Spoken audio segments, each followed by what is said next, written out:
என்பதையும் இந்த விழியம் தெளிவாக விளக்கும். தொடக்க காலத்தில் மனிதன் பெரும்பான்மையாக மலைகளில்தான் வசித்தான்.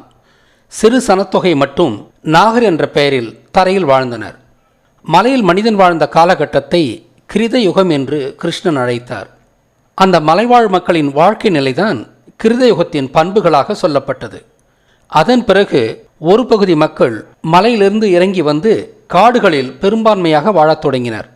அவர்கள் காட்டில் கால்நடைகளை வளர்ப்பதின் மூலம் தங்களது வாழ்வாதாரத்தை உறுதி செய்து கொண்டனர்.